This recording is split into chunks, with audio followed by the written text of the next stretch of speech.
हम मीनू झा प्रणाम करै छी सब मिथिलावासी के। आइ हम एकटा और बेटा विवाहक गीत गाबऽ जा रहल छी, बारात जायके गीत। नीक लागत तऽ लाइक शेयर जरूर करब। संग दऽ रहल यऽ श्रीमती ललिता झा। धन्यवाद। जय मिथिला, जय मैथिली। मलिया जे सोतला कोठा के ऊपर,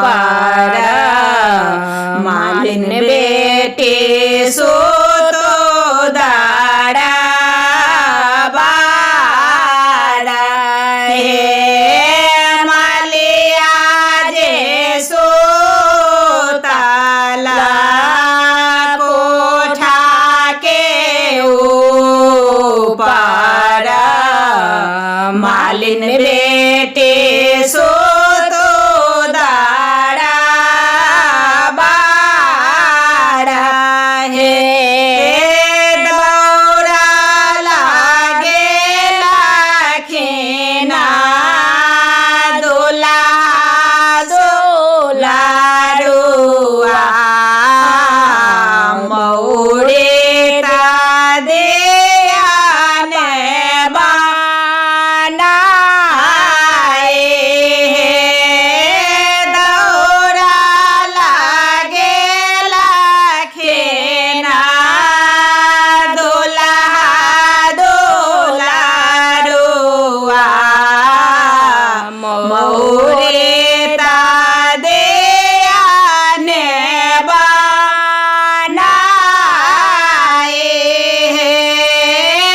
आरे से मौरिया मालिन ताहू बनाबे,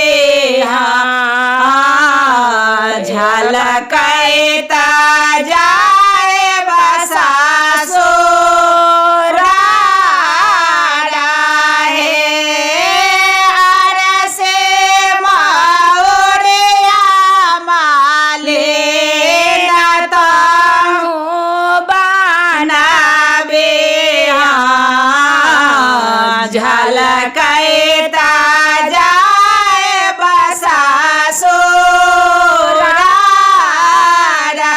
हे आरे से मौरिया बाबू हमने बनाओला, कोना के दे बाबा नाए।